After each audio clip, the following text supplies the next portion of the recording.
Good morning, everyone. As soon as we're online, we'll get started. There we go. Good morning, everyone. Welcome to the regularly scheduled meeting of the Board of Public Works for today, Wednesday, November 2nd, 2016. Commissioner Rivas, James, and Jacinto are present. President James, we have a quorum. May we start with Bureau introductions, please, starting with Bureau of Contract Administration. Good morning, Chris Smith, Bureau of Contract Administration. Good morning, Ruben Flamenco, Bureau of Street Lighting. Good morning, Gary Harris, Bureau of Street Services. Good morning, Mark Starr, Bureau of Sanitation. Good morning, Larry Hsu, Bureau of Engineering. Good morning, Ted Jordan, Public Works General Counsel. Fernando Campos, Executive Officer. President James, we did not receive any speaker cards under general public comment and no commentary under the Neighborhood Council commentary section. We also did not receive any speaker cards under any of the items for today's agenda. Okay, we'll close general public comment as well as our Neighborhood Council category of commentary. Before we get to opening the bids, we'll take just a couple of moments to do the assessment hearings for the Bureau of Street Lighting, agenda items 2 through 9, council districts 6, 7, 11, 10, 12, and 15. Not necessarily in that order. Mr. Flamenco on agenda items 2 through 9. Ruben Flamenco, Bureau of Street Lighting. Items 2 and items 4 through 9 pertain to lighting districts which we are creating in conjunction with private development projects. Item 3 pertains to a lighting district which we are creating in conjunction with the City of Los Angeles Housing Authority's Jordan Downs redevelopment project. Ballots for items 2 to 9 were mailed on September 22nd, 2016.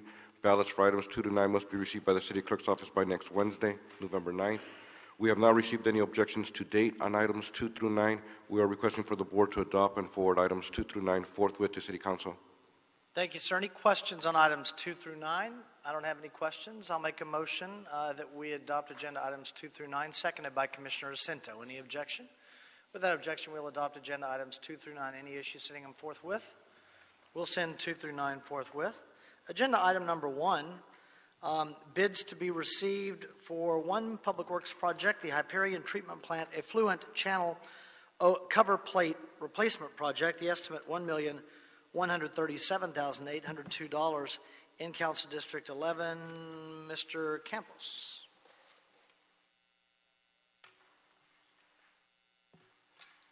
Fernando Campos, Executive Officer. Again, the bids to be reopened is for the Hyperion Treatment Plant. The city has estimated this project to be at $1,137,802. This is in Council District 11.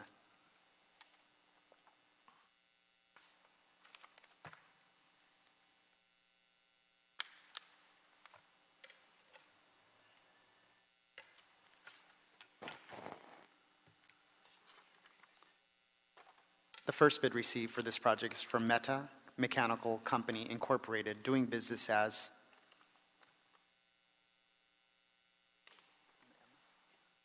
MMC. That's Mary Mary's Charlie Incorporated. Again, that's Meta, MEHTA Mechanical Company Incorporated, doing business as MMC Incorporated. The total bid amount is $1,390,000 even. That's 1390000 from MMC Incorporated.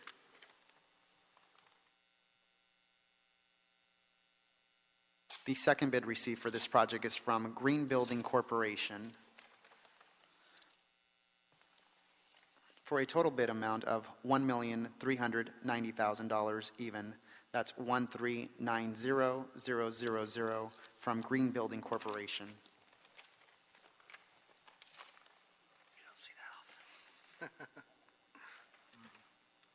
I've seen it a couple of times.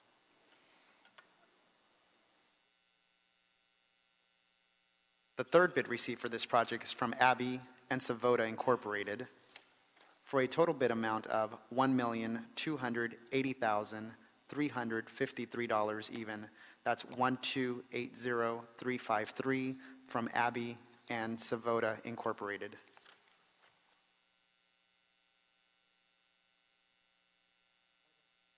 Fourth and final bid received for this project is from United Riggers and Erectors Incorporated for a total bid amount of $1,180,703 even. That's 1180703 from United Riggers and Erectors Incorporated. President James, that concludes the bid openings for this project. Okay, thank you. Is there a second to my motion that we receive the bids forthwith? By Commissioner Rivas. Any objection? Without objection, we'll receive the bids forthwith. Thank you, sir. Thank you, Mary and Kumi. Agenda item number 11, just a housekeeping matter, everyone. Agenda item number 11, it's been requested by the Bureau that we continue item number 11. There's an inquiry regarding the environmental documents that the Bureau would like to do, and they wanted a week to do that follow-up, so that will move agenda item number 11 to Wednesday, November 9th, 2016. Agenda item number 10, Council District 11, task order solicitation to AECOM, formerly URS Corporation, recommending that the board authorize the city engineer to issue the task to AECOM from the pre-qualified on-call consultants geotechnical engineering consultants list to provide assessment services in connection with the Venice Fishing Pier Assessment Project as stated in task order solicitation number 15-133 with a budget authority of $537,350, which includes contingency. And on agenda item number 10, Patrick Schmidt. Good morning, Patrick Schmidt, Bureau of Engineering, Geotechnical Engineering Group. I'm here to request Board of Public Works authorization for the city engineer to issue task order number 15133 to AECOM, formerly URS Corporation, to provide engineering services for the Venice Fishing Pier Assessment Project. This task order solicitation has a budget authority of $537,350, which includes contingency.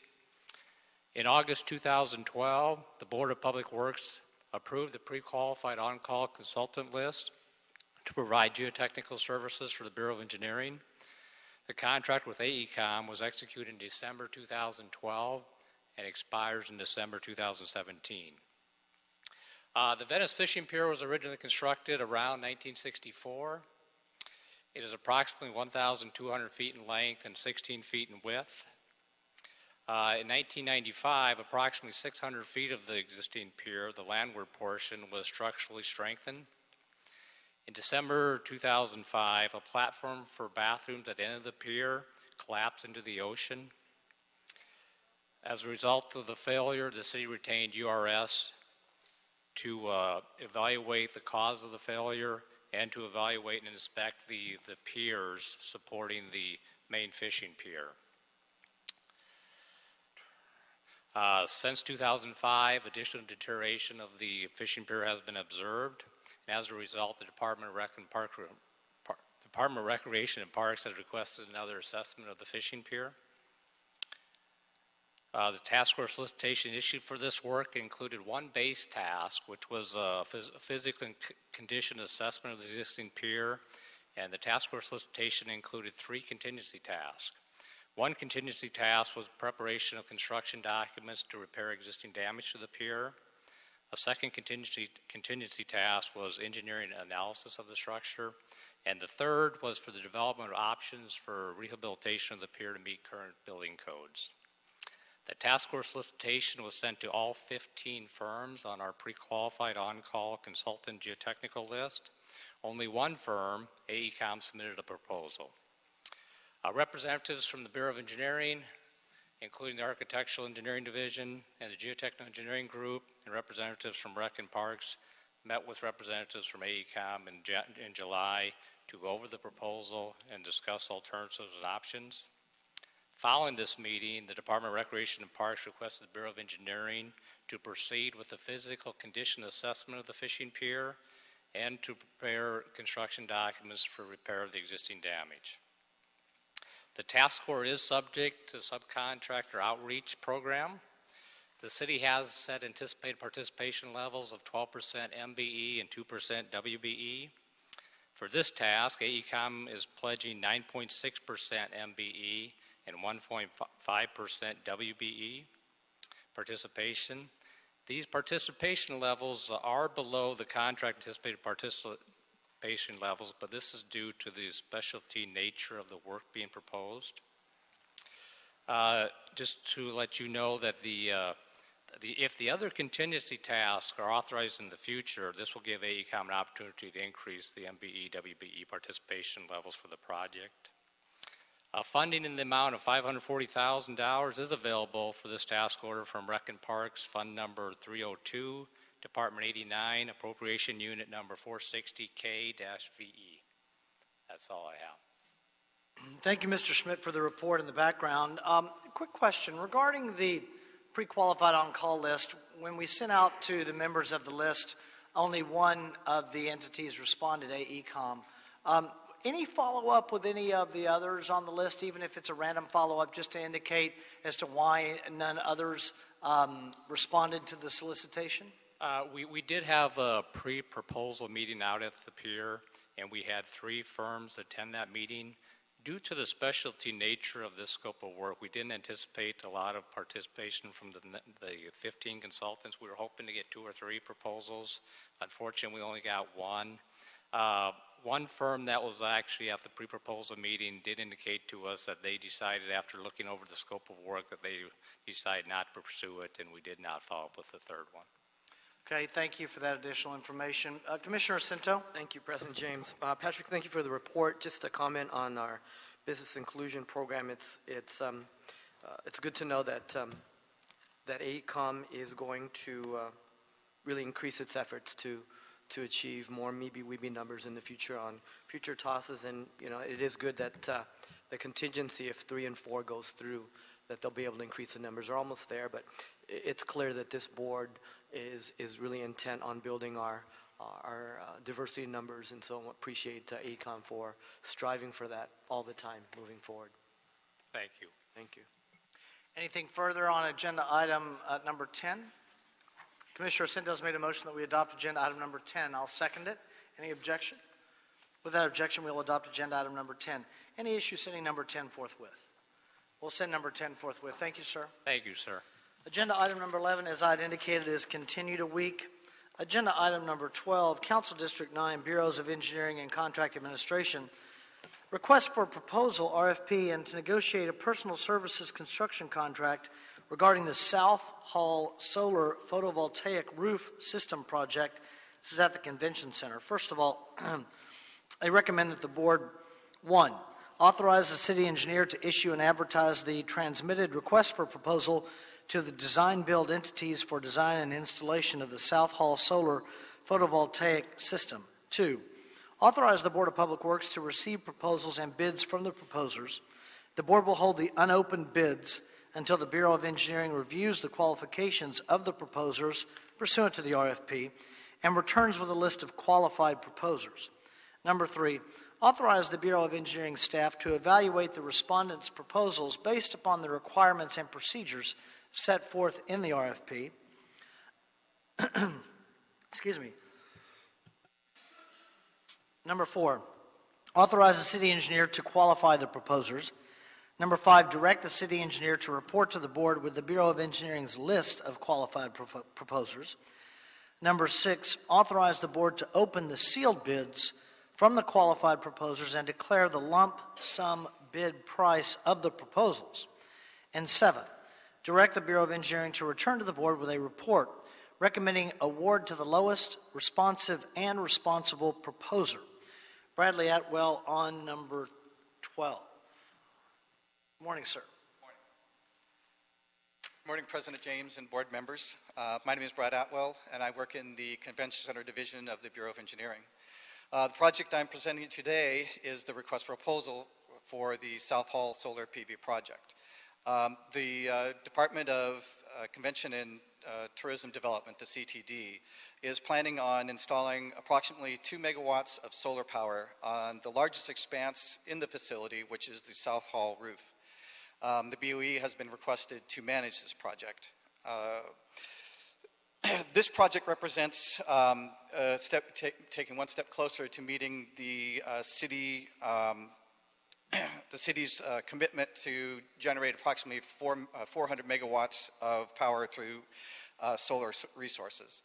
The request for proposal will use a modified design-build delivery method that will produce the greatest amount of energy through solar photovoltaic panels for the lowest cost per kilowatt hour. The overall budget for this project is $6 million with additional potential availability of up to $2 million in rebates. We're using the modified design build delivery method for two reasons. First, due to a dwindling solar energy rebate reserve and also the near horizon convention center expansion project, time is of the essence. By combining the design of the system and the installation into one RFP, our timeline is achievable. Secondly, the design build method has been modified by evaluating and scoring the proposals before the bid opening so that only qualified firms are left for the bid opening. The proposal will be received with the bid in a separate sealed envelope. Initially, the proposal will be reviewed to verify they meet the minimum requirements, which include minimum levels of experience in commercial solar photovoltaic design and installation, experience working with LADWP, proper licensing, and the ability to provide bid and performance bonds. Those proposals that meet the minimum requirements will then be evaluated in a two-tier process to arrive at the successful bidder. First, the proposals will be evaluated by a committee consisting of CTD and BOE representatives. Those proposals will be scored based upon the following criteria: previous public works experience, team composition and organization, proposed system products, layout and design, procurement plan, and predicted cost savings of the system. After the scoring is complete, all proposals with an average score of 70 points or higher will be listed for the second and final process, which is opening of the sealed bids. The proposal with the lowest responsible bid, after verification of all other bidding requirements, will be presented to the board as the recommended proposed project. Finally, this project is subject to the following: the mandatory subcontracting minimum program, the local business participation program, a project labor agreement, and the business inclusion program. We will be using the typical participation goals in the business inclusion program of 18% minority, 4% women, 25% small business, 8% emerging business, and 3% disabled veterans business enterprises. Thank you for your consideration of this project. Do you have any questions? Yes, thank you, sir. So, what is the just for the oral record, the timeline of the anticipation of the receipt of the proposals in response to the RFP? The RFP hopefully gets put out to bid next week, and we are looking to have first a pre-submittal meeting for a week after that, and then they will come back with substitutions requests at that point. The proposals themselves are due approximately a month after. It'll be due by December 12th of or 7th of this year. Okay. And given the, this is of the South Hall. Yes. At the convention center, and given the state of negotiations, for lack of a better term, regarding the upgrades and updates to the convention center, how does this project play into to what could end up being the end result of the redo to the convention center? If you're talking about whether this project is in some of the areas that will be expanded or remodeled, that particular item was taken into account, and so that any of the installation that's done will not interfere with any kind of expansion project that is anticipated. Yeah, my main concern was twofold. That's one of them. That one, it's not interference; it wouldn't necessarily interfere, and two, it's something that we would be able to use as long-term as possible. Yeah, right, absolutely. Yeah. So I just wanted to make sure that all the sides were talking to each other and everything was being considered. And not that I doubted it, but I just like the oral record to reflect it. Sure. Okay. Thank you, sir. Commissioner Repenning? Hi, just a couple questions. I was wondering if you could talk to me about the energy that's going to be captured through the new installation and kind of what that means in terms of energy savings at the city. The maximum that we anticipate that can be put on the roof is approximately 2 megawatts of power. That goes a long ways to capturing a lot of the energy that's used at the convention center. However, with a lot of the events that go on there, especially some of the more energy producing ones, which are E3 and the auto show, it would capture a major portion of it, but not everything. So there still would be required normal electrical power that would be required. But the 2 megawatts is a considerable amount. I don't know the exact percentage of those numbers, but I do know that it's a significant amount. Okay. And I actually was just thinking that it would be timely, I think, for us to have an update overall on the convention center project. If we could make a request that we have an oral report on an update to how the overall convention center redesign is going, that would be great.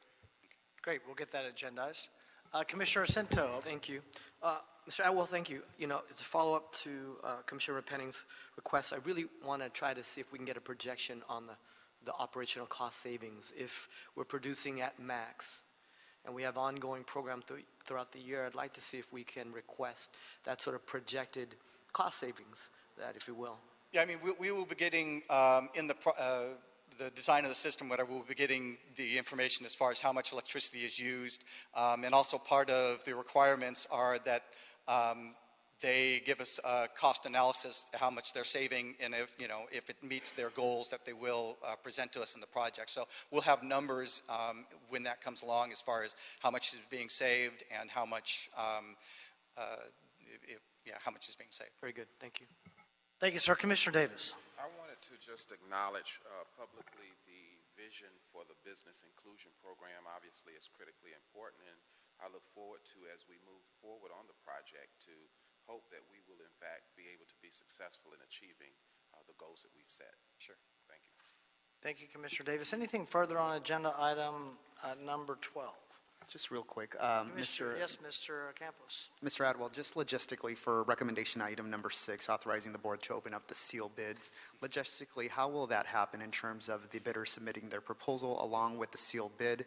Is that going to the Bureau of Engineering, and then those bids would be coming back here to the board for opening? Can you just describe logistically how that will happen? And then in addition to that, if the board is going to open them publicly, we need at least 1 week advance notice before opening up those bids. So we can work with the Bureau of Engineering to make that happen, and also Bureau of Contract Administration as well. Right. Yeah, we understood that might be an issue that we need to deal with, and our thought process was that we would receive the bids at the Bureau of Engineering, but immediately bring the bids and sealed envelopes to the commissioners here, or the Bureau here, our board here, and so immediately they are transferred over, and then you would have the sealed bids and the proposals all together, and then if you wanted to just, however you wanted to deal with the sealed envelopes, and then we'd have the proposals to review. Thank you. We'll work with your staff just to make sure that everything runs smoothly. Sure, absolutely. Mr. Kawaguchi. Morning, Commissioner James. I wanted some clarification. What we would want to do is deliver all the packets to the executive officer. He would split them apart. We'll take the proposals back ourselves, evaluate them, and when we have the people that meet the 70 score higher, I was going to ask the executive officer if he could then schedule it for board, and we would open the bids publicly, and then the lowest, at that point, response, it would be the one that would be Absolutely. awarded. We'll work with your staff just to make sure it happens. Okay, Thanks. I appreciate it. That was only clarification. I was actually, as we were reading through it, we were kind of thinking about those details of it, that it should have been actually delivered to the board. Right. Great, thank you. Thank you both. Anything further on agenda item number 12? I don't have anything further. Is there a motion on number 12 by Commissioner Davis? Seconded by Commissioner Repenning. Any objection? Without objection, we'll adopt agenda item number 12. Any issue sending 12 forthwith? We'll send number 12 forthwith. Thank you, sir. Thank you. Agenda item number 13, an oral report. This is our semi-annual status report on the update regarding the management of the Public Works Trust Fund for the Board of Public Works by the Office of Accounting. Mr. Campos, and it says Ms. Santiago as well, but I don't see her, but I see you, sir. She is not in the room, however, Okay. I will move forward with the presentation of this. Fernando Campos, Executive Officer. My privilege and my pleasure to report to this board semi-annually on the Public Works Trust Fund. This is a trust fund that is under the fiduciary duty and responsibility under the Board of Public Works and also under myself as Executive Officer. 6 months ago, we did provide an update on where we were with the Public Works Trust Fund. At that time, we had reported that we had about $96 million available in that trust fund under our control and under our responsibility. As of June 30th, 2016, and those numbers, by the way, were as of December 31st, 2015. However, as of June 30th, 2016, that number has increased about 6% to about $108 million. This is telling us that we are actually looking at collecting more monies in terms of deposits. We are moving forward with construction permits. We are also collecting more monies in terms of deposits for street trees. Our three top accounts that have actually increased over the last 6 months is really our B permits, our general improvement guarantee deposits, and also our special projects deposits. So basically what that tells us is that we are actually moving forward with those construction permits, and we are securing deposits as quickly as possible. The challenge that we are having right now is really about moving those B permits over to the general fund and materializing or collecting those monies. So once the depositors or the permittees make a deposit to the Public Works Trust Fund, we are not allowed to and should not transfer the monies to the general fund until the monies have actually been expended for or services have been rendered. So depositors will leave a deposit, or permittees will leave a deposit in advance, anticipating certain services to be provided. Once we charge against that and we provide the services, we will charge against the deposit. Any monies that have actually been realized by the city will then be transferred. Last fiscal year in 15-16, we transferred about $12.5 million. We were above target. We were estimating about $11.5 million to be transferred. We committed to the City Council, the Mayor, and the CAO's office to transfer close to about $12 million. So I'm very pleased to inform you that with all the work of the Office of Accounting, under Ms. Santiago, which is not here, but we were able to move that forward. And in addition to that, last fiscal year, we were able to catch up 6 years of reconciliation that we were severely behind. This year, we are actually reconciling about 15 to 21 days after the month ends. So we have switched a staff member, and we've dedicated a staff member this fiscal year just solely on the Public Works Trust Fund. So we are seeing some results in our change in management and also our dedication to the resources for the Public Works Trust Fund. That doesn't mean, although we've reconciled the last 6 months and we've been up to date in our reconciliation, that doesn't mean that we're out of the clear yet. The big concern that I have is, why do we have such a large dollar amount, $108 million, and how can we get this money out of our trust fund? Ideally for us is having that money temporarily and then transferring it out back to the depositor, or transferring it over to the general fund, where if the funds were expended, we should be transferring it over to the city's general fund. That should be done within a reasonable time period. Reasonable to me is anywhere from 3 to 5 years. We do have some deposits that are in excess of 20 years. Currently, we have about $12 million of this $108 million that has been identified as pre-1989 deposits. So we've been asked, I mean, look, one of the things that when our board was impaneled was a kind of a surprise, was the amount of money that existed in the Public Works Trust Fund. And one of the things that we've been very happy with you, Mr. Campos, is the work that you've been able to do to finally, because of years of a lean staff at the Office of Accounting and other factors, loans against the trust fund during the Great Recession, things like that. We've gotten to the point now where the economy, the department, the board were at a position where the trust fund can be more appropriately applied, as you had just referenced.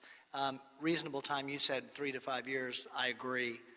But where are we on the reconciliation? We asked last year during the budget process for assistance with staff to do the reconciliation, not just for the benefit of the Board of Public Works and the department and the general fund, but indeed for the benefit of the 15 council members that have deposits that relate to their council districts that they would like to be able to spend on public works projects. How are we with that process? That's an excellent question, and one of the challenges that we had last fiscal year was really getting our hands around and our exact numbers in terms of what we had in our trust fund, and now we have that number, and we're very confident in that number. We balance to the penny, and now we're doing so within 15 days after each calendar month. But to your question, that is basically the Public Works Trust Fund Nexus study that we had proposed in the fiscal year, or for this current fiscal year. Unfortunately, we did recommend to the mayor and also city council to fund this initiative for about $150,000. We were only funded at $50,000 for this project. However, we were able to secure an additional $50,000 in the unappropriated balance. So in total, we have $100,000 for this project. That would help us move forward with the Nexus study. So the Nexus study RFP is scheduled to go out by mid-November, and we anticipate to have a pre-proposal in December and then have those proposals due to us by January 2017. One of the additional steps that we'll have to do that was not anticipated last fiscal year when we were proposing our budget is to go back to council. We don't believe that the bids, and they could very well come in lower than $50,000. However, based on the magnitude and the complexity of the scope of work that we're drafting in this RFP, it's very unlikely that bidders may submit a bid for under $50,000. However, it is possible, highly unlikely at this point. What I'm trying to get to is that we will have to go back to City Council and ask for that additional $50,000 from the UB, and also if the bids come in higher than $100,000, we may have to, or not we will ask the City Council to instruct the CAO's office to identify additional funds. So that may slow things down. That's not entirely a surprise to them, though. We had those discussions with them during the budget process last year. Correct, correct. It's our goal and our intent to come back and have those proposals due in January and then have a proposed award sometime in March of 2017, and then start having that team deployed in April of 2017 with an expected deliverable, or at least a set of deliverables by July at the latest of 2017. So right at the beginning of next fiscal year, which is timely in terms of our budget.